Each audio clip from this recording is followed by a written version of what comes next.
முதல் கேள்வி, வைரஸின் மரபணு எது? ஆன்சர் சி இரண்டும். இரண்டாவது கேள்வி, பாக்டீரியாவை கண்டுபிடித்த விஞ்ஞானி யார்? Answer C Antonie van Leeuwenhoek. மூன்றாவது கேள்வி, ஆன்டிபயாட்டிக் கண்டுபிடித்தவர் யார்? Answer B Alexander Fleming. நாலாவது கேள்வி, பாக்டீரியாவால் ஏற்படும் நோய் எது? Answer A TB tuberculosis. ஐந்தாவது கேள்வி, வைரஸால் ஏற்படும் நோய் எது?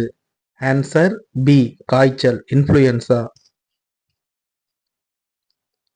ஆறாவது கேள்வி, பூஞ்சை மூலம் தயாரிக்கப்படும் உணவு எது? ஆன்சர் பி ரொட்டி.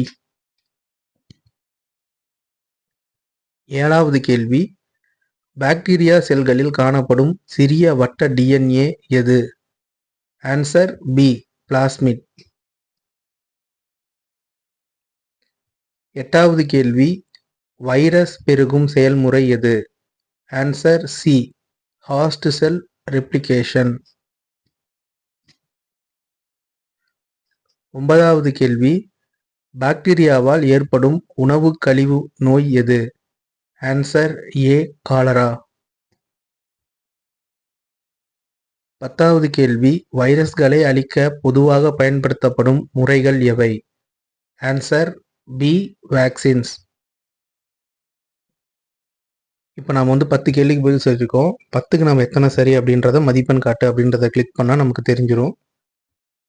நம்ம 10க்கு 10 சரியாக தான் சொல்லியிருக்கோம். ஒருவேளை தவறான விடைகளை நாம் இங்கே தேர்ந்தெடுக்கிறோம் அப்படின்ற பட்சத்தில் நம்ம அந்த மதிப்பெண் காட்டு அப்படின்றத கிளிக் பண்ணும்போது எந்த கேள்வியை தவறாக சொல்லியிருக்கோம் அப்படின்றது இந்த இடத்துல காட்டி கொடுத்துரும்.